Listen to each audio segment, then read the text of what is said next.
Record. Boom. All right. So we are live. We are live. Hey, guys, welcome to another week of Laid Back Law. I am the host this week, Eric Hunley. I've turned black, and now I can be. Now, Eric is now doing a meet and greet. So, they're meeting the fans for AUS. We love Eric. Eric will be back next week. So I know you guys, don't want to continue to see my face standing in for Eric, but as always, we have a wonderful, wonderful panel of guests.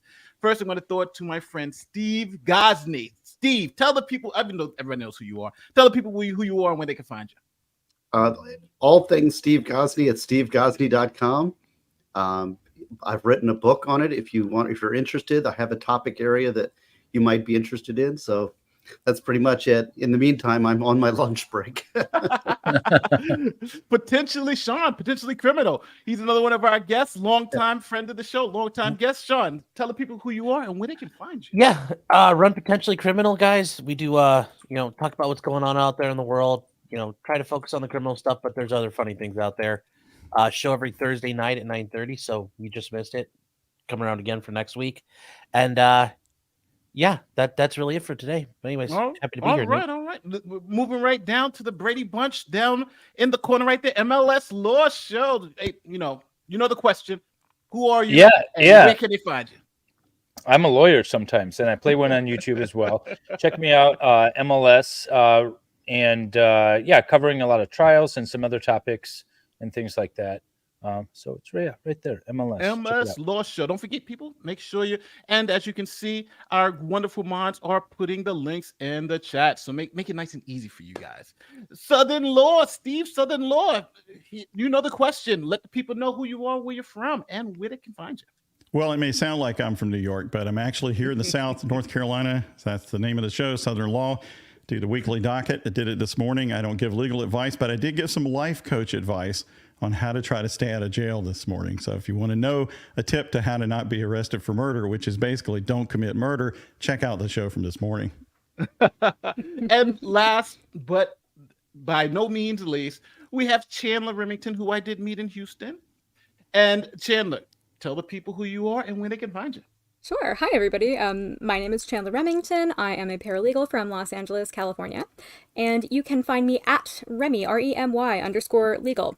Or you can just search my name or search Remy Legal on YouTube. And I have a channel and I am starting to do more streams now. So look forward to more content. And I will be doing a stream today at 7 p.m. All right. Today at 7 p.m. Don't forget, hit Chandler's channel up. And now we're just going to jump right into it. So first story of today. The good people in the city of Chicago are tired of crime. Now, even though they defunded the police, they're asking for federal troops to come in. Steve from Southern Law is going to tell us about a new lawsuit they have to try to prevent the criminal element from stealing vehicles. Go ahead, Steve. Let us know what's going on. It's as dumb as you would imagine, and also has some unintended consequences. And that is the city of Chicago, to fight crime, has taken the brave stance of suing the auto manufacturers, saying, hey, you made your car too easy to steal because these cars didn't have the smart key in it. And so the city wants to recoup money for itself for having to deal with this crime, which I think that just takes a lot of guts when you perform as poorly as the city government of Chicago, trying to push the blame to anybody else and anyone other than the criminals. But, this is a great lawsuit. It sets the stage for, you made yourself too easy to mug. Your skirt was too short. Your store was too easy to rob. And really, I think everybody should be paying toward the city of Chicago every time a crime is committed. And with the savings of defunding the police, who knows how many parks and things they could create. But the sad fact is the universe we live in has dealt an unintended consequence. These cars, when they were being stolen because you didn't need a smart key, carjackings actually went down in Chicago, okay? Because they could steal the car without needing to get the key from the owner. So as Kia and Hyundai have responded to this, and we actually got a letter because one of our kids has one of these cars, with ways to secure the car. Well, carjackings are back on the rise, and Chicago doesn't really have anything to say about that because they don't believe in holding the criminals themselves responsible. So they'd rather see violent carjackings while they try and outsource blame for their failures onto other people. That's how I see this. No, so what do you... Because Chicago was on the forefront of the whole defund the police narrative, right? And the new mayor, the old mayor who was in there, was a defund the police. You know, we want to defund the police, but then they kicked her out, and now brought this new mayor in who's committed to defunding the police. Now, for those of you who don't know, crime is up 30%, the highest murder rate in the country, all that great stuff. So how do you guys feel about this whole defund the police narrative? And now that Chicago is trying to kind of push this, essentially make an excuse for their failings, seems like their failed policies, onto Kia. Well, I think they're getting exactly what they're asking for. They just don't like it. I mean, that's the bottom line. They're starting to see the repercussions of this. But it's interesting that they're trying to blame everyone but the criminals for the acts. You know, if you go to what's her name, Gabby Petito's parents, and you know, they're suing Petito. Lowry's parents. If we go to the Crumbly parents being charged, Yes. and it's all trying to place the blame on anyone other than the actual wrongdoer. You know, we have intentional wrongful acts, and we're trying to blame everyone we can because now it's unpopular to blame the people that are actually responsible. That's what I see. It's just a trend in the same direction. Yeah, where's the proximate cause gang needs to assemble and fight this because Right. MLS is exactly right. Yeah. Oh my God. Well, you know what? I always find it interesting is that, you know, and people are going to say now I'm a right-wing lunatic. Yeah, last week I'm a left-wing lunatic. This week I'm a right-wing lunatic. But good. What's going on in Chicago? Good for them. They voted in these ridiculous policies. They voted in these ridiculous people, and they've taken it to this stupid level. And now they got to live. They got to live with the repercussions of this. They should vote these people out, but they're not. They're going to vote. They're going to continue to vote them in, and that's going to be it. I recognize that what you're saying, and I appreciate the sentiment. The problem is that what happens is this Democrat machine takes over these inner cities, wipes out all opposition, and there is no effective opposition to the party in power. And so, you know, what you're saying is vote them out. But who are these people that will be running for office that will stand a chance against the machine? This is why we really need to be careful about, you know, elections being engineered to elect the people that are in power and to constantly. There is no effective opposition in these inner cities, and therefore you get this legacy of power and this. It's a puzzle that the Democrats have figured out, and the Republicans don't have an answer to. And it's being multiplied from city to city. And I know that we always say, well, good for them, let them celebrate in their misery. But the people that are trapped in there are not happy. There's a lot of people that would love to vote them out, but there are no options. So I think that we need to think a little outside the box and figure out what's the solution to this systematically and not just in an individual case. Well, I'm gonna get this. Let me get this super chat in just real quick because it's on point. This is the purpose of suing the car companies is setting the precedent that guns need to be smart also. I think that's for you, Steve. What do you think? I think isn't there some federal legislation on that anyway until the technology becomes viable? But I don't disagree with that post. There are plenty of people in these cities who would like to have it that way. That's for sure. And they'd like the gun to be keyed up like that, not to make anybody safer really, but just to make the whole idea of owning your own personal firearm more difficult. But I am waiting for San Francisco to follow this lawsuit and sue all these car companies that you'll see this, how the criminals will have to break the windows of the cars, right, to steal things out of it. And whereas the car companies could easily change the technology so that the windows come down automatically as the criminal approaches, they can get what they need and leave and not have all this littering of glass and stuff on the street. So it's just outrageous that these car companies aren't taking a criminal's positions into mind when they're making these cars. Oh God, and that's been a problem in San Francisco for so long. I remember a decade ago I visited San Francisco and I walked from like a really nice area to the Tenderloin, and there are like shattered car windows just everywhere. But it's really interesting because this whole defund the police thing, I remember when that was happening, and I was still a liberal when that was happening. And there was this constant refrain that, you know, you needed to put in all of these other community organizations in order to, you know, make it so that there weren't so many crimes that had to, you know, go down. If you're going to defund the police, you know, let's say that you come from a liberal perspective. Why are you not putting other measures in place? Why are you just taking money away? You should be putting that money towards some other kind of community intervention, theoretically. I don't think that Chicago has necessarily done that, as a preamble to, this issue. And you're still seeing these problems. So there's obviously a systemic cause. There are obviously systemic issues that need to be addressed. But if you want to defund the police, then you need to create other better interventions that preclude so much criminality. It's very frustrating. Well, can I also add that, as far as the systematic problem that we're dealing with about inner cities and urban areas being captured, there's also the problem is you get, what the solution that individuals are doing is this flight, and they're reorganizing. We're having the great sort where we're finding people are fleeing these states, California, Chicago, New York. They're fleeing them and going to what they call the red states. And so that is the individual solution, but the systematic problem still exists. And, for example, a lot of people in upstate New York are, I would say, quite conservative and have good values.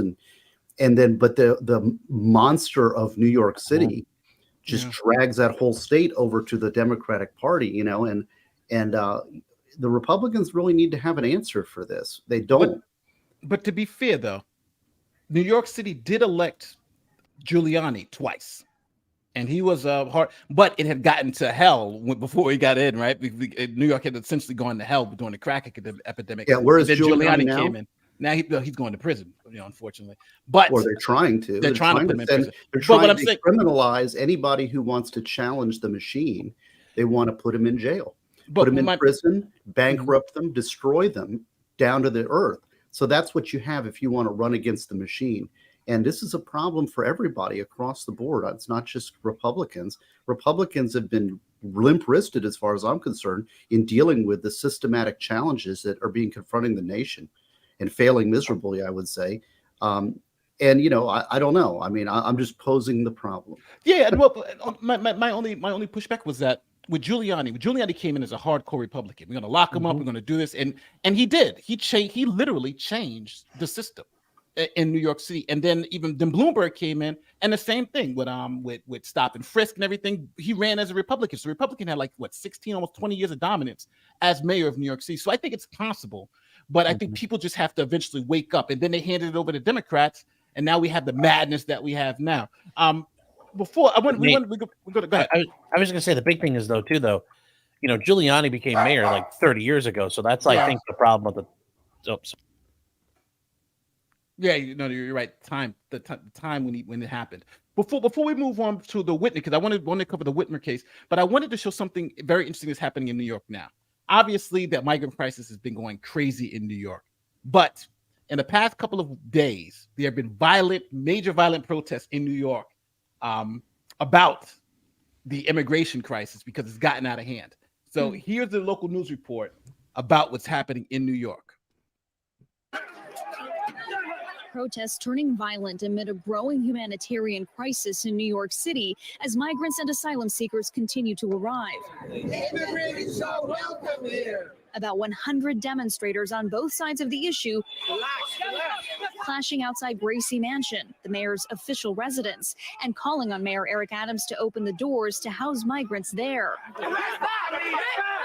The NYPD reporting a police officer was injured and 6 people were arrested, including Curtis Sliwa, a conservative talk radio host who led the protests. Now, for those of you who don't know what's happening in New York, they've gotten about 100,000 migrants, and now they literally have migrants sleeping on the streets, and it's become like a real crisis up there. So is this the city? This is the city. So they've been trying to find housing for them and stuff and things of that nature. And one they had thing them at that hotel. They've been putting them in hotels, but that's becoming too expensive. So literally, if there are pictures of migrants sleeping in front of the hotel on the streets because there's just no room. So what's been happening now is that people are just kind of well, we got to close the border because this is becoming a humanitarian crisis. And even the mayor is saying we need to close the border and we need to do these things. So now it's gotten to a point where they've been trying to put migrants in houses and in schools, and they're asking citizens, hey, do the right thing and take a migrant home with you. that type of thing. So it's become a Oh, wow. so it's become a powder Yeah. cake situation in New York. Ooh. So what do you guys? How do you guys feel about the New York? Because don't forget, New York was the ones who they were protesting. Hey, bring more migrants to us. We can take them. We can take them. Now it's stop the migration. Let's stop it altogether. So how do you guys feel about New York now and the government in New York taking now a more conservative approach to illegal immigration and saying we need the border to be closed? Who Well, could have I foreseen think it's this? a good thing. It shows that politicians can change their mind and can think reasonably and rationally, right? I mean, that's what I see at the onset. And you know what? And I'm gonna stand up and applaud the leaders of New York City for taking the approach that, hey, wait a minute, maybe our first thought wasn't the right one, and we're going to change tactics here. So that's what I'm going to say about it. I will encourage that sort of thought at any time. Right, but they should have had a plan in place. I mean, I've seen the video. So there was somebody who went and they walked around. I can't remember which hotel it was, but there was a very large hotel. They literally did not have space for all of these people, and they walked around a very large perimeter, all four sides. There were people sleeping on concrete, people sleeping, on cardboard. And my question is, why did they not plan for how much space these people were going to take? I mean, at the very least, if you're going to allow migrants to come in, great, fine, sure, but have a place for them. You can't just let them come in and then increase the homeless population. Like, look at that. That's absurd. This is New York City now. This is what's happening now. They just don't, because what happens is they were putting them in the hotels, but then hotels maxed capacity. Yep. And New York is saying that they would have to spend another $12 trillion to house all these migrants. So which takes resources away from New Yorkers. But now the only problem is that this is the summertime in New York. Don't forget, New York has a brutally cold winter. Yeah, What's there's going to only happen so to many these people? eating greats. Yeah. What's going to happen to these people at that particular point in time? Potentially criminal. You tried to jump in there. I cut you off. Yeah. No. I think it's, yes, they're changing their mind, but it's not like this is going to be oh wow, gee, maybe I need to rethink my other ideas and positions. No, it's literally just going to be, okay, crisis averted, back to how, I mean, but that's generally how people are in general. Okay, well, that thing's fixed. Now I can go back to the way I was thinking. That's just a one-off. Yeah, it's going to turn into a disaster again and again and again. So I think we're far from seeing the end of this. Do any of you guys feel sorry for the good people of New York that they're going through such troubling times now that the immigration crisis is at their door? No. I feel sorry for our country. So sorry. It's a sad state of affairs. I mean, it's a very big issue in Los Angeles as well. You have, a huge problem. I mean, really just like, well, with immigration, but also with homelessness, and you have just lots and lots of people littered all over the sidewalks, tent cities everywhere. It started really, I know this is a diversion, but it kind of started with COVID, with the housing thing, because there were all these issues with people not paying their rent during COVID, and so people would get kicked out of their domiciles and they'd end up homeless. And it's just this sort of thing where you have these big liberal cities where this seems to be a really big problem. My question is, why are there not better resources for those people? And it is a strain on the populace. Well, Los Angeles, some of their officials say they want to charge Abbott criminally for sending these people there. So they're kind of pulling the Chicago, let's outsource blame. Yeah, I love that. Yes, is that Newsom? Is Newsom saying migrants that? are welcome here. Wait, not that many. Oh God, that's I think it's city people. It tracks. It definitely tracks, but it's embarrassing. It's embarrassing to be from here. I think about escaping all the time. Here's Warren Lee says, false. Politicians never thought it was a good idea. It is just easier to get people to fall in line by inciting hatred. True on both sides, though more pronounced on the left, ironically. Interesting. Well, I do think when the migrants first started coming, I was in New York, and I was there when the politicians would meet them at the bus stations. Hey, we're going to welcome them. We're going to help them all out. We can take them all, right? And they were calling anybody. It's interesting because right now, what the mayor of New York City is saying, we need to close the border. But if you rewind that back to when Trump was in office in 2018, and Trump was saying close the border, he was being called a racist for saying that. Now it's the Democrats saying that same thing, and they're not racist. They're just calling for stronger border policy, Oh, and yeah, that's that where line. and that's what I think the hypocrisy is, right? It's like when it's the right saying something, they're labeled as an ism, racism, and you're anti-immigrant. But now the left is saying the same exact thing, and it's smart policy, and that's where I think that's why the identity politics, I think, hits home, because no one's calling the mayor of New York a racist. And guess what? He's sending migrants to Canada. He's sending migrants back to Texas and Florida, but nobody's calling him racist. But the Texas governor, who's doing the same thing, they're calling him racist. So Well, that original line that Trump said, like all of the people who are coming over the border, they're criminals and, they're this and they're that. And some of them, I assume, are good people. And the left was like, jaw dropped on the floor. Like, how dare he say that? That's so offensive and so horrible for him to say. You do see people who have come over the border illegally committing violent crimes against people. And, you do see that in the news. And some of them, I assume, are good people. That doesn't really seem to matter. And then, so Trump says this, and then now we're at this juncture. If we had different policies in place, if things were different, we have Biden in charge. What is it getting us? Well, I've been gritting. Oh, go ahead. Sorry. No, go ahead, John. go ahead. I've been gritting my teeth here for the past couple of minutes, biting it. But I've just been not necessarily triggered, but the finger has been pulled from the dam and the water is flowing forth. Rock mentioned it here. Meanwhile, the legal guys with green cards are getting shafted too. Those of you that have been through the process know.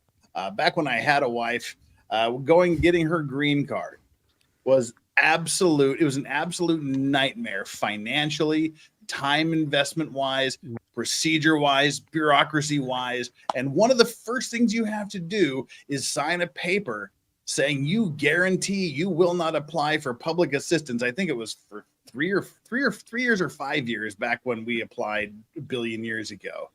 I mean, you basically have to sign away everything that someone just walks across the border and says, gimme, gimme, gimme, and they get it. The people that go through the process legally, they get shafted because they're doing it legally. And only half jokingly, there was 2 or 3 times during that 3-year period. And God bless the U.S. government for giving you something called a temporary permanent resident card. But during that 3-year process, there was more than a few times we half jokingly and only half jokingly said, it would be easier if we just jumped on a bus to Tijuana and snuck across the border. Laws are there. Follow the laws. I don't care if every immigrant in the universe comes to the States. Do it legally, do it through the right process, and anyone else who lets them come in illegally needs to face consequences. Yeah. And the other thing is, I'm sorry, Steve, go ahead. Well, no, I'm just echoing that. Same here.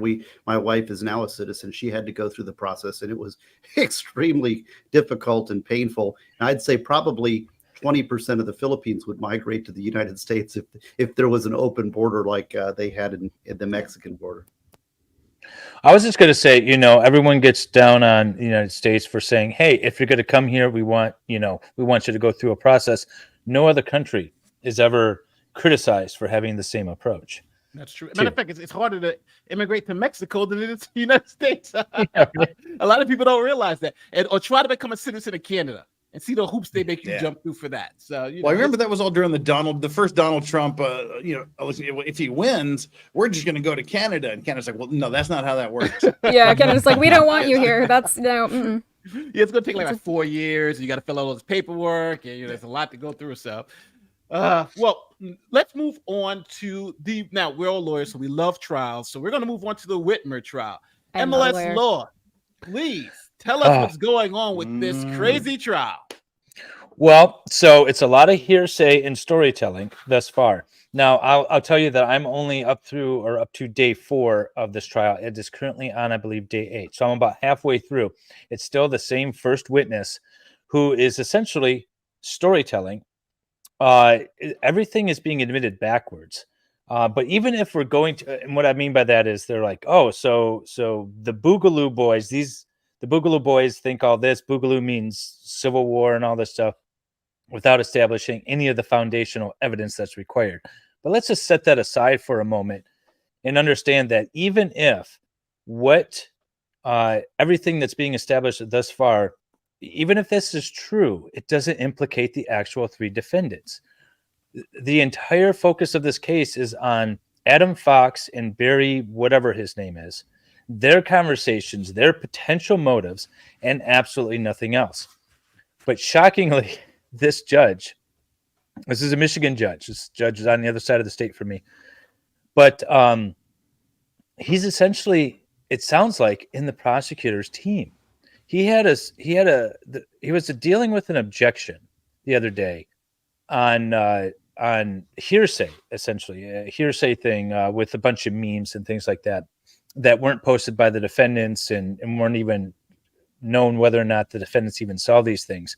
And the judge said, well, I think what we're trying to do here is establish this umbrella, this ideology of this culture. And then we're going to get to the point where we start pointing the fingers at the defendants and say that they were involved in this culture. He kept saying we the entire time. It's as if he's part of the prosecutor's team, which was amazing. But most importantly, most concerningly, is apparently there was a pre-trial ruling regarding entrapment. The judge said you cannot argue entrapment to the jury because entrapment is a legal defense, not a factual defense. Fair enough, it is what it is. The defense then rightfully stood up and said, well, can I establish the fact that an FBI agent was running the training courses? And the judge said no, because that's alluding to entrapment. So you can't even talk about that fact. So that's the kind of case that we're up against here. Yes, we have secret facts in this trial. Well, We've and seen that is no such a facts in huge this trial. part of this. Where Right? just take that training course. You've got the a bunch of drunken guys running through a shooting gallery course with some smiley face targets and some frowny face targets, and they're laughing drunkenly, firing automatic weapons at the smiley face targets too. But you're not allowed to come in and say 6 of those 8 guys are FBI agents. It's on an FBI designated course. The FBI people got these people drunk, encouraged them to shooting, recorded them going shooting, egged them on, made the signs they shot at. And if you Essentially walk through a kidnapped- textbook definition of entrapment, Yeah, that sounds Essentially what it would look like. kidnapped the one defendant that's not, there's 2 brothers and then there's another guy. The other guy essentially kidnapped him by picking him up in a car, saying they were going to go look at some sort of like vacation properties or something, and drove in the other direction to drive past the governor's cottage. He wasn't planning on going there. He didn't know that's where they were going. He thought they were going the other place. Now, to me, that sounds like kidnapping. Well, we all thought those events that took place the day before the 7th of the first month of the year were bad, with the guy going, hey, everybody, we're going to go rushing into the Capitol together, aren't we? Right, guys? Let's go. We all thought that was egregious and ridiculous. This makes that look like child's play amateur hour. And it's not just this. There's other people that are already been put down by this. And Christina Radix Verum, her channel has been just focused on this for a great long time. And she got blasted with a copyright strike streaming the trial. I have, when I first started streaming the trial, my numbers were high. I mean, not that high, but high for me. And now I think this morning stream, people were popping in saying they weren't getting notifications of my stream at all. And I had like 50 people in there or 60 people in there watching it. And normally it's much higher than that. And people aren't just getting notices of it. So something is happening. And I think I can't remember her name, but she even had like helicopters circling above her. Something is going Christina. on. That's Radix Verum. Yeah. No, well, the what's going on is all of the tentacles of the left are seeking to lay out any groundwork to shut down any opposition prior to the upcoming elections. So we have, Google and Apple and any Facebook and any of these or big tech, along with the government, is seeking to suppress as much as possible information from getting out. Now, we're talking amongst ourselves, and we have our troop, we have our loyalists and people who listen to us. But to actually get promoted into any kind of mean where people who are undecided, who are information people, who are fair-minded, might actually listen and hear an alternative vision, they don't want that. They want the narrative to be supported. They want the narrative to be driven. So must say that it's a pretty cynical view, but that's where we are in this world. We are fighting a very this is what you call the deep state in operation. The deep state with its tentacles in in tech, academia, media, and government that are colluding to make sure the narrative doesn't get disrupted. It's And I'm not cynical, even Steve. like It's reality. one-sided. Well, I was going to say, if from what I've heard so far of the testimony, these guys are exercising all of their fundamentally protected rights: the right to free speech, the right to the Second Amendment, the right to have these tactical courses and do this sort of thing, the right to assemble a voluntary independent militia, all these things. They have the right to absolutely do this.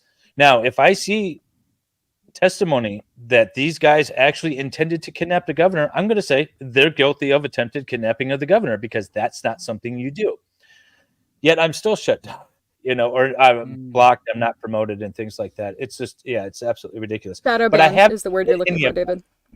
I'm sorry? Yeah. You're shadow banned. That's what it is. So your shadow content, ban. you can still post things, but something in the algorithm will be effectively preventing you or precluding you from being searched. And you can actually, I know that you can do that for Twitter. You can look up and find whether your account comes up in searches. I'm not sure about for YouTube. It might be more complex, but there could be some website that you could enter in your information to find out whether they've put kind of a ban on you. What Steve was saying a minute ago, it's not a cynical view. It's a reality view. It's I mean, is there any doubt in anyone's mind that the fact that they're planning to start the Trump trial a week before elections is any sort of coincidence? Oh, totally. It's just a coincidence. Well, The reason why all these charges are happening during this time just happen. Yeah, and I'm bringing I think they really think that we're all stupid, right? I'm bringing Yes. truth grenade here occasionally. Well, the one trial starting the day before Super Tuesday is the real big. Yeah. Go ahead, let me make a point about some tyranny. And I two kind of separate examples, but it goes to the same point. I had a friend who was from Russia who came to the United States, and he was a criminal defense lawyer in our appellate division who represented, he was a lawyer in Russia doing criminal defense, right? And people think, oh, well, there's no law in Russia, right? It's just complete corruption. And he's like, oh, no, the laws are for all the little people. So everybody, if they've committed a crime, they're going to the jail, and the law works until, number one, you're up against somebody in power, in which case the judge is going to corrupt and going to go against you, or you challenge the system in any way, you challenge the power in any way, speak out, then you will be targeted. So, so the fact is that's what we're seeing here, a corruption of, if we're speaking truth to power, we're bringing out points of corruption, or you are going against somebody in a favored position, that's where the system is corrupted. For everybody else, the law is operating. You don't see any difference, right? The second thing is, in a tyranny, another result, a rational response by the individual is to become apathetic. I don't care. I'm going to escapism. I'm going to, I don't care about, they all do it anyway. It's all the same. And they withdraw from politics and then become more susceptible to the narrative because they don't want to seek out any alternative views. They just given up. And so apathy is another side effect of the tyranny that we're seeing. No, I could see that. Very much so. Well, two things. Well, that raises go ahead. Sorry. Go ahead, Vices. I was gonna say, I'm wondering if I'm apathetic, because this is something I was talking about a couple of days ago. I have not voted in the last two elections, specifically because I look at the two candidates that are up, and I say, really, these are the two best candidates to lead the free world. And I just sort of wash my hands and say, at this point, if these are the two people you're putting up, America deserves whatever it gets as a result of the election. Is that me being irresponsible and cynical, or? I think it's you living in Korea. I think that's a part of it, maybe. Or is it apathy? I don't feel it's apathetic. I just feel it's cynical. Yeah. Wait, explain to me how you can vote in an American election when you live in Korea. You can vote. You can absentee ballots. You can? It's actually, I didn't realize that. There's a little quirk in the law. So if you were to move to Puerto Rico as an American citizen, you lose your right to vote in a federal election. But if you move to, let's say, France, you can vote in the state you last lived in through an absentee ballot. So it's a weird little quirk in the law. Wait, why Puerto Rico? Because I don't understand. Well, if Puerto Rico's a Commonwealth, so they can't vote in federal elections. Territory. Yeah.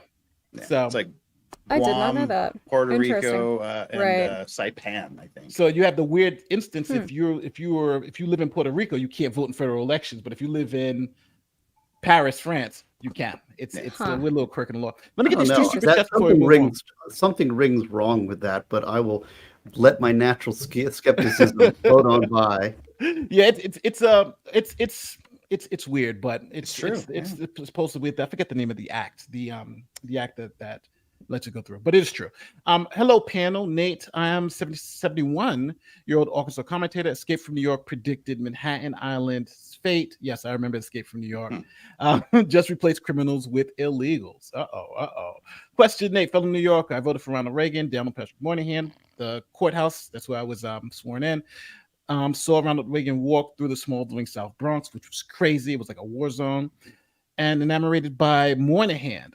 What would Pat think today? I don't think Pat would be too happy with what was going on in New York today. But I think back then was a totally different time because Republicans and Democrats could work together. And even though a lot of people don't realize that Democrats really had a tight hold on Congress back then, but still Reagan was able to get a lot of his policies through because people were more reasonable to discuss things, where I think now it's just too politicized. So, well, and what we're seeing is a consequence of a conscious leftist plan, and it comes out of the something called the Prairie Fire Manifesto. I don't know if anybody's ever read that, but it's from the early 70s. It is a plan of what's the name of the organization? It was involved in the Obamas were involved in that. What was the name of that organization? The Weather Underground. Oh, okay. It was the manifesto of the Weather Underground, and a lot of these people came into positions of power. The basic framework of that it was that we divide. The way to destroy America is to divide people by race and by sex.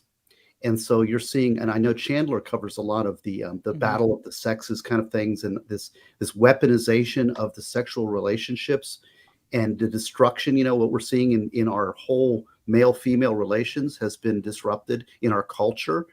And then additionally, the racial divisions that are always stoked up about every election, those are conscious to keep each other at each other's throats, to divide us, because we have so much more interest. We don't want the world, we don't want the country to go down, whether you're male, female, black, white, anything like that. But these divisions in society are exploited by those in power to keep those people in power, to keep them circulating. So I would also say that the poor and the homeless populations, really what you're seeing too in a division is the very rich and the very poor being weaponized against the middle. So there's a conscious effort to reduce the size of the middle class, and this immigration, the homeless, the drug addicts on the streets, all of that is a weapon, not against the rich, but against the business owners, the property owners, the hardworking people of America. So this is all divide and conquer kind of situation. And again, what is the coherent response to that? I mean, I think that we need to look to each other as individuals and as mutual interests, and not this as enemies, but as fellow citizens who have common interests. But I don't know that with the media echoing and all the academia and all those, that's deep state organization fighting to divide us. It's a very hard thing. It's an individual responsibility. You know what? You touched on feminism. And this is actually a story I wanted to bring up because I think I want to hear Chandler's perspective on it. So this judge rejected this sorority sister's lawsuit blocking a trans woman from joining the sorority. That was blocked? Yes. Or rejected, I mean? It was rejected. It was dismissed. And the court said they will not define a woman. Now, on its face, it looks bad. But I got to give you guys a little bit more details. Number one, the sorority has a trans inclusion policy that specifically says they accept women and anyone who identifies as a woman. That's number one. Number two, there was a vote at both the sorority level and the national level, and they voted in this trans person to join the sorority. And then that was also approved by the national organization. So that actually happened. So this person became a member through their little process. And then now 6 members of the local sorority feel uncomfortable with this person. And there's a whole allegation that the person has been essentially, glaring at the women, having, roll of quarters in their pants and stuff like that, where women can see. And it's so they were saying that they went to court and said they would like the court to force the sorority to kick this guy out because he's not a woman. But the judge came back and said, well, I can't do that because you have the freedom of association. And if the sorority national has defined what a woman is as not only women, but people who identify as women, well, guess what? People who identify as women aren't women. They're generally men who identify as women. So I cannot tell this sorority who they can associate with.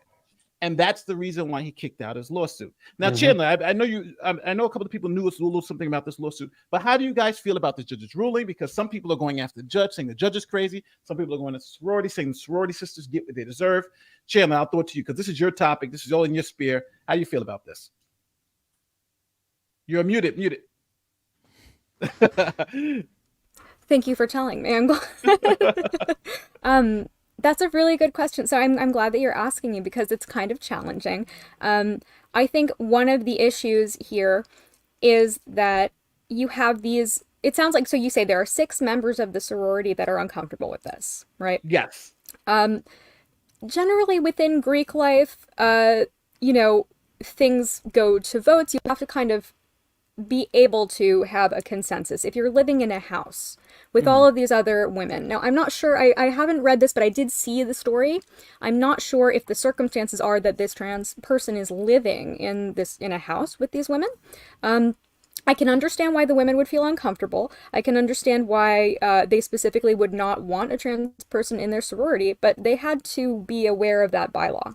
And when the person was admitted, if they were uncomfortable with that, I feel like it should have been taken up with the sorority itself. So I have empathy for them. And I'm not sure, I did see this allegation that the trans person was apparently, a little bit excited, and that was something that they were very bothered by. That's a serious allegation, and if true, I can see why that would create a hostile environment for these women. I don't like feminism, but I do agree with the idea and the notion that there should be safe spaces for men and for women separately, and that should be based on sex. I don't think that trans people should be, competing in sports, in that regard. And I don't think that trans people have a place in a sorority. But again, even though it is an interesting legal discussion, it does not seem to me. I guess what it really comes down to is, are we now looking at gender identity as a protected class? I'm curious about that. Well, let me do 2 things. I already have the video queued up for their allegations, so we'll hear that, which is about a minute. And then, so here is the Kappa Kappa Gamma, his sorority, their guide for supporting LGBTQAI plus members. Still a lot of letters. All right, so here it is: membership selection. Kappa Kappa Gamma is a single gender organization. Now you stop there, you're good, but it keeps going. Comprised of women and individuals who identify as women, whose governing documents do not discriminate in membership selection except by requiring good scholarship and ethical behavior. So that's their policy. So to me, that means we let in men, right? Women don't have to identify as women. That means men. So then here are their allegations. Now, again, they didn't sue. I don't believe they sued for harassment, but here are their allegations that they told Megyn Kelly. All of the bathrooms are shared spaces. There are about 3, 4 if you count the guest bathroom. And they are shared spaces. There are no private changing areas for when you shower. There are no locks on the showers. And it's very open and vulnerable. Oh my goodness. And this person's moving into the sorority house next year? What's interesting about that, Megan, is that there has been an exemption granted for him, for his safety, but not for these young women. Oh, dramatic music. I have so many questions. There are about 3. So that's essentially. So they say that he had an erection at certain points in time that were inappropriate. He's staring and sitting there looking at women. So this has become a big thing. But this has been thrown out because the judge said the sorority allows people who identify as women. That means men. Yep. So you can't now come to court and have me do your dirty work. You got to kick them out or If her it's out. on the basis, oh, sorry, I Or know David had- leave. if No, David wants to my say something. question was: this is 6 women? How many are in that sorority house? It didn't look like there was a whole bunch of them. I think all 6 of them are in the sorority house. No. It's But I mean, seven. But Seven of them. Total. Yeah. So there's 7 women total that filed this suit. Mhm. Looking at the picture of all of them, like I don't know how many is in the sorority house. Let's say there's 14 in the sorority house. That's half that would walk away and not pay any dues, just voluntarily leave. That's how you get this done. It's clear from the bylaws that they can have a vote and they can allow them in. You can't fight that in court. It is what it is. Your option is to then leave. And that could potentially hurt them to the point where they're like, okay, well, maybe we don't want to allow this type of person in here. I mean, that's your only other option. Or form your own sorority. I mean, this is a private organization, people. It's like any private organization or club or private contract you enter into. You don't have to be a part of it. Right. That's my thoughts. A place. Here's a They have to now weaponization. secure. Go ahead, Chandler. Sorry. I'm sorry. Steve, you'll go right after Chandler. Well, I mean, the thing about Greek life, I don't really understand it. I was never a part of it, but I had friends who were in it. And when you live in a house, it's like that's your home. Those are your friends. This is something that, it's beneficial to you. They have developed these relationships with these other women. It's not fair to them that they should have to be the ones to leave. And I'm going to bet you that it's not just those 7 comfortable with this. Yeah, these are Those the 7 are the seven ones who are willing to come speak up. forward. Yeah. I'm sure there are a lot of other women who don't want their face on this at all. But who agree or who feel similarly, they should have to leave. Chandler, you're breaking up, but I think we've gotten your point. Let me throw it to Steve. Steve, what's going on? No, it's fine. Go ahead, Steve. Well, for one thing, this goes back to my earlier point. This is part of the warfare that's been generated between the sexes, and there's a Tower of Babel issue here.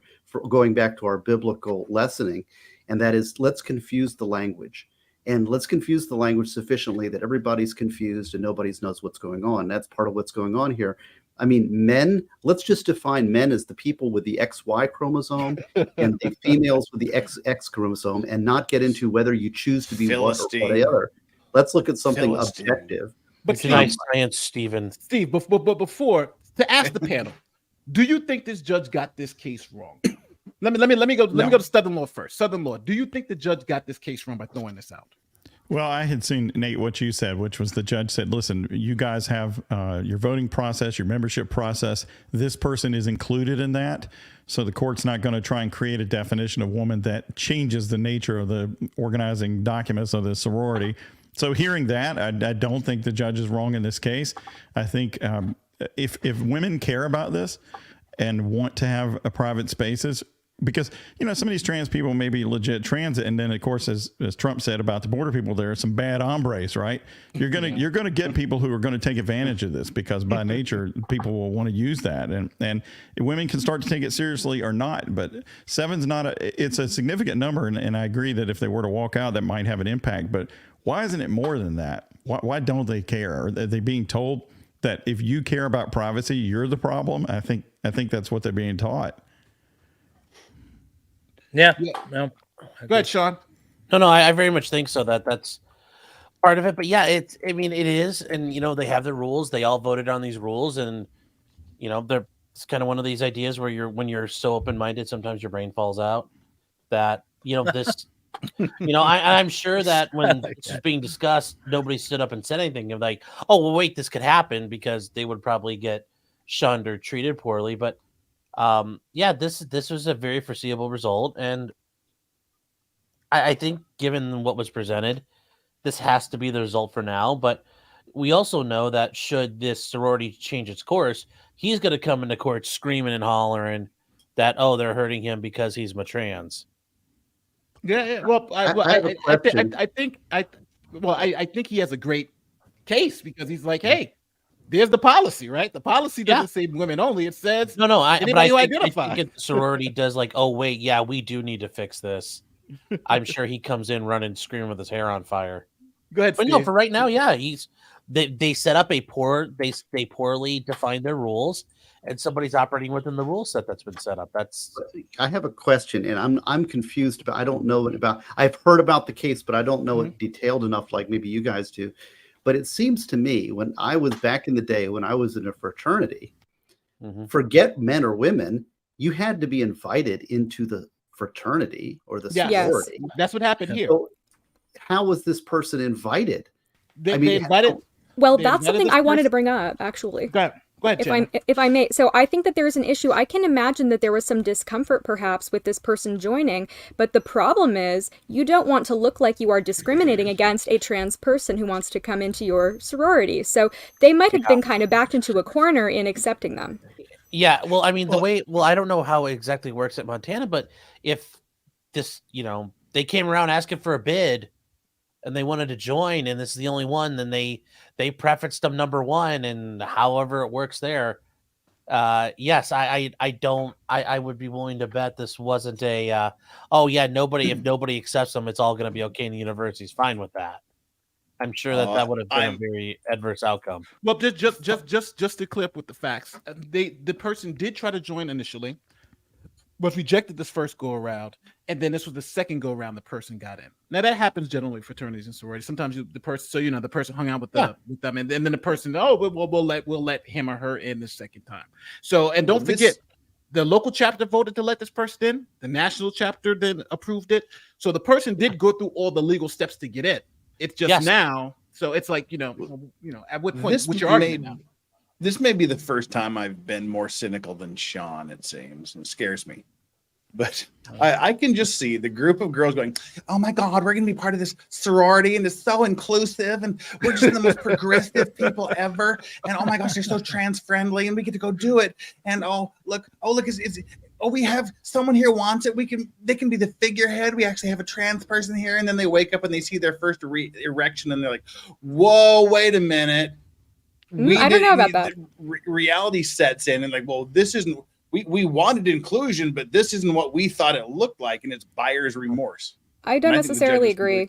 I mean, I don't think that there's necessary. Look, I know there's a lot of hive mind and group think with people in these groups, but I mean, I got to know a lot of women who were part of sororities when I was in college, and they were not necessarily group think type of people. They joined because they wanted the benefits and they wanted the camaraderie and they wanted it to look good on their resumes. But ultimately, these women who are speaking out, they seem to. I can imagine them being uncomfortable with this from the beginning. And the problem is, they might have put that in as like a bylaw in the group membership thing. But nobody knows exactly, whether that was just like for show so that they like made everything like look really inclusive and so that everybody who was maybe a lesbian felt comfortable or whatever. But I don't necessarily agree that that's the case. Maybe yes, maybe no. But if they were uncomfortable with it, why would they join a fraternity where that bylaw is front and center, third or fourth paragraph on the first page? Because they probably never thought that a trans person would join because it doesn't really happen. That's what I'm saying. They can go, oh, look, we're part of this inclusive group. And then the reality hits and you're like, oh, wait a minute. This isn't what we meant. Yeah. Or Jeff, maybe they looked at it and they thought, okay, well, that's fine. I'm not super comfortable with that. But if if that's in the rules, we're probably never going to get a trans person anyway who's going to want to join. They voted her in. So who's the plaintiff here? Because if they voted her in and it's within the bylaws and now some minority group of the sorority sisters are having second thoughts, are they suing him or is he suing them to get in? It seems to me that it's the minority group suing to get her out, in which case it's like then the judge looks to the private organization's bylaws and says, it's your problem, not mine. Yeah, so that's exactly what happened. The minority group sued the national fraternity saying that the word woman is XX chromosome and that they were violating their own bylaws. The judge looked at it and said, well, no, that's not the case. And that's why he threw out the lawsuit and said, I'm not going to define women as XX because you guys don't define it as XX. Right. Well, and that's freedom of association. So I think the court got it right in this case, because if I want to set up an organization that's welcoming to everybody, then great. If my organization sets it up that's restricted to the XYXX, right, then that's my closed organization. That's also okay. But for a minority group to now say, I've joined this organization that has this set of bylaws, now I want to force the organization to change those private bylaws. What is it the government's business to be involved in that association? I agree. I think generally, these women should have looked at that law, and if they didn't agree with it, or the bylaw rather, they probably should have joined a different sorority. I mean, you have to rush, you have to, be accepted. I do agree that should have been a part of it, but who knows if they knew about it before they joined. It might have been something they learned about afterwards. I'm not entirely certain. Ultimately, I do think the judge got it right. I don't think it should be a legal matter. I think it should be an like a Greek, Pan-Hellenic matter. I don't think this should have gone to a court, but it does bring up an interesting. That's a word you don't hear often. I was like, whoa. Yeah. I know words. You're studying for the bar. I know lots of words. Mike, since you've been trying to jump in here, go ahead. This is just it's something that I do. Though, because don't get me wrong, I feel sorry for these women, but then I feel on the other side this is cautionary tale I give to clients when they're a company specific union. They're like, okay, this is one company that set up a union, and then they get recruited by the national union, the umbrella unions. And like, well, we want to join them, and we want the more power that comes from being part of this national group. And I caution them, say, okay, even though you don't have anything to do with whatever type of labor that this union controls, you wake up one day and they tell you you can't go to your job. You lose the right to say, well, I still want to work. Except that there's lots of sororities, and it's it's not like there's not competition. Yeah. So, and they can quit their sorority. It's not going to affect their livelihoods. All of the bathrooms are shared spaces. It's unfortunately, I feel sorry for these women, but I think at the end of the day, I think we all agree the judge got it right, and this is probably just an internal thing that they have to do. But so that's the young lady up there on the left there, Nate. 16. Yeah, with the red circle. The young lady. Yes. Yeah. The six. So there's 16 plus the transgender person, 7 of them. So that's all, not even it is barely a minority. I guess they're complaining. Yeah. Let me knock down these super chats real quick. Chandler, Nate, with respect and excitement, should there be an issue with lesbian attracted? Not a good argument, in my opinion. Talking about because if this was a woman, it would be a lesbian attraction. So she may be. So if there was one person that was a lesbian, single gender XX is in contrast diction, with identity of a woman legally XY. I don't know what that means. That sentence. I'm sorry, Warren, but there's something grammatically about your sentence that I'm not understanding. Well, I think what he's trying to say is that if it was not in fact a trans woman but a lesbian woman, wouldn't they have the same issues if this person was attracted to them, looking at them nude in the bathroom without privacy and things like that? I think that's what he's trying to say. Well, that was something I wanted to discuss. So, I mean, basically, I feel like the problem that they had was making this a gender issue. The issue, I think, is harassment. And actually, so if that's what Warren's saying, that is a really great point, because I think there should be a policy, that anybody who sexually harasses or makes somebody uncomfortable, within the sorority house, that person should be banned on the basis of harassment or, intimidation or, but it's something that should have been discussed internally, I think. So if somebody's being made uncomfortable because there are sexual advances or there's something like that, it's different though, because if a woman cannot, you wouldn't necessarily know if a female, like a biological female, was excited the way that this person, made that appearance. So, I mean, really? But it is a good question. I don't understand. Explain that. But you know what though? But I do want to say that those are just all allegations. That doesn't mean any of that stuff is true, right? They could just be saying that to hype up a lawsuit. So even though like I consider it, I'm like, okay, I'll consider it. But that the judge didn't consider it. Yeah, it's just like we're saying that, but at the end of the day, their lawsuit was like, hey, this sorority is for women, and judge is like, well, not really. Jargons is saying this happens when private groups want to morally wear the hat of wokeness, but not take legal responsibility for the result. I agree with Legal Vices. They saw the twig and berries and realized their own vulnerability matters more than the all-inclusive ideology. So Vices, you got somebody who agrees with you, who unfortunately they feel the women are. But I think this is one of those cases where we all agree that, hey, it's kind of sour grapes at this point in time. Bylaws is, this is not a legal issue. This is an issue about essentially just about internal organization, their policies. But now let's move to the last step before we have to go. We might only have like 5 minutes for this one, but this is Trump pleads not guilty in Georgia election subversion case, seeks a separate trial. They're also seeking to move the trial to federal court because they're saying that they did all this stuff while they were they were acting in the capacity of federal officials. So this shouldn't be in state court, it should move to federal court. But from something interesting, so everyone knows legally, is that generally in like diversity cases, something like that, when you're moving it, you get a stay. With criminal cases, you don't get the stay. So Mark Meadows, I think he testified for 4 hours yesterday, trying to get his case moved in the federal court, which I think may be even a better, but we'll see because it'll be breaking new ground. So I want to just go through. We're going to end on this one because I know I promised you guys an hour and I actually only have had an hour. So we're going to go through. We're going to go before we went up and down. So now we're going to go down and up. Let's start with Chandler. Chandler, how you feel about this whole Trump thing, and what are your thoughts? I'm going to pass it to somebody else for the moment because I kind of want to hear everybody else's thoughts before me. If you don't mind, I appreciate it, but I'd like to hear the lawyer's take. That's smart. I'm not a lawyer, law. so MLS law. Let's go. I'm feeling it's a double-edged sword. I want this trial to go through because I want to watch it. It would be amazing. However, I don't think it should go anywhere.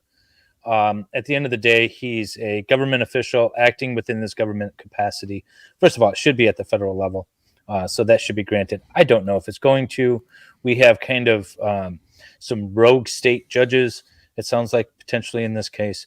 But we'll see. The only reason I say that is I read the transcript of the one co-defendant that wasn't out on bond in all of that shenanigans that happened with that. And I'm thinking, okay, so this judge, when they can jump on something, they might just jump on it and try to keep it. So we'll see where that ends up. But it should definitely be a federal case, which means it's not going to be televised. And at the end of the day, it should be dismissed. So therefore, there shouldn't be a trial. If he was questioning if it was any other president questioning any other election results, we wouldn't have this situation. It's only because of Trump. And we don't have laws that only apply to a person because of who that person is. We have laws that are supposed to apply to everyone. So that's my thoughts. Well, just to clean it up. So you're talking about the difference between personal acts and ministerial acts. Ministerial acts, someone acting in their capacity as president. So Trump questioning the election results and questioning whether things were done. What he was done in his ministerial capacity, not in his personal capacity. Go ahead. But also, he's a candidate in the election. So not only does he have the ministerial acts as a government agent, the top agent of this government that we have, he is also a candidate in the election. And for both reasons, he should be able to question these things. And on top of that, if it is found that he was acting in his ministerial capacity, and all his acts are actually exempt from any type of criminal or civil liability. Right. All right. Go ahead, Steve from Southern Law. Boom. Well, my reading of the law supports that, and I think the case should go to federal court, be removed there on the law, and also for the good of the republic.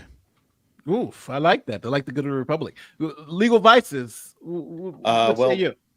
What they said, and as well, just wait till the power shift comes, and then your president is the one that's on trial when he gets out of office. What goes around comes around, and two. That is the greatest mugshot in the history of mugshots. Oh yeah. Oh my God, it was so good. I like it because it's that defiance. Even though I've been listening to my lefties and they're like, no, it's not. He's just. But I'm like, this is pretty good. An awesome keep that mugshot. because that's also point 3. I mean, remember it's like we want Trump, we want his mugshot, we want that there. Yeah, you didn't and want this mugshot one. is I dare you to take my mugshot. But now the third thing is Megan Fox pointed this out on my show a couple nights ago. Look at that picture again. That is a beautiful picture because it's one of those his eyes follow you wherever you go. Yeah, like the Mona Lisa. They like the do. Mona Lisa. Let me go up to potentially criminal. Unmute yourself and let's know how you feel. I mean, I think at this point, really, if you can do this for a murder case, and to immortalize Vicky Weaver here, getting shot by a federal agent. If you can do this for a murder case, I don't see why it shouldn't happen for a case like this, because murder pretty much is as bad as it gets, and if we can do this for that type of crime, then it's all fair game. And I think that said, though, it does sound like Mark Meadows didn't really do himself a lot of favors in the hearing from what I was reading. So we'll see how it shakes out. And let me go back to Chandler. Chandler, we're going to go back to you. So how do you feel about this whole thing? Sure. I was going to ask Sean, are you talking about removing it to federal court? Yeah. Vicky Weaver got murdered in Idaho by a federal agent, and when he got indicted, the feds removed it, and then they dismissed the case. Right. I was actually asking, because Southern Law, Steve, he had brought this up a couple of episodes ago, and I was really interested in that aspect, but he said that there were some other aspects of it that he didn't fully understand. We talked about it a little. Oh. As to whether it is, a parallel kind of case where it can be removed to federal court. No, I'm curious about that. It definitely was removed, and for what Sean said, yeah, absolutely. So because he was, an FBI sniper, they said, hey, that's close enough. We'll take it into federal court, and then it became this issue of immunity.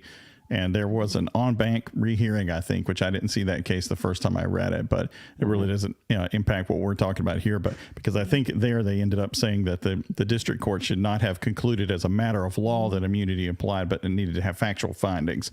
And I don't know what happened after that. That's where I overstated the case the first time I talked about it. Oh, I see. Yeah, I wanted to understand it better. Some of it goes a little bit over my head. This is definitely what Sean said. This is definitely, it was removed in that case, and I think it should apply here too.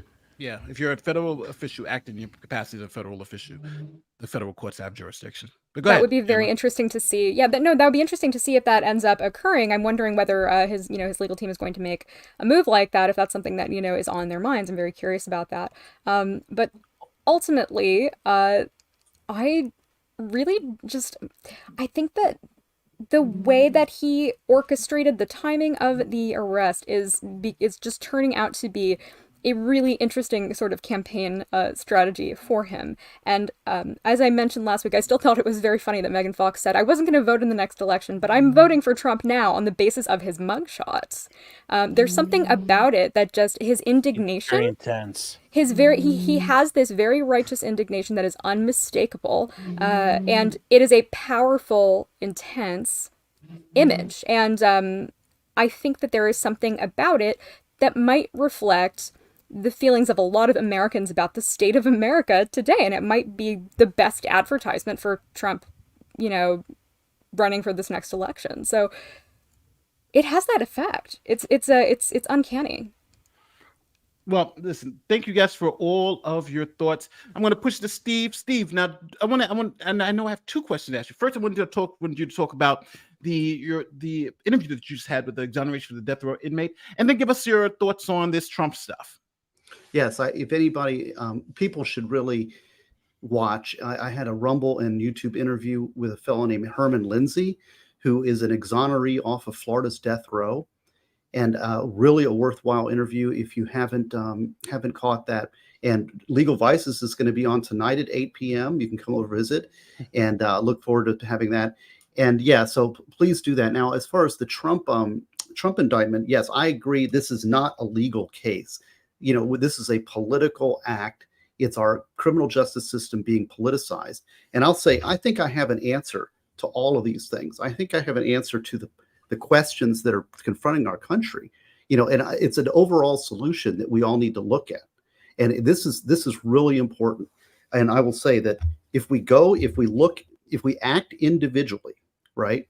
So listen to what I'm saying. If we act individually, we look inside and go to stevegosney.com and buy Prepare, then it's within ourselves. We have to look within ourselves and act individually and speak truth to the system. Part of it, Solzhenitsyn talked about this, and about the first way to undermine tyranny is to speak truth to power. And that's what, and that part of that is don't buy into the lies. Stop repeating the lies. And one of the lies is that this whole process is somehow legal. This is not legal process. This is a criminal justice system being warped and bent to use against the our political opponents, just like they do in countries that we condemn for having fraudulent elections. So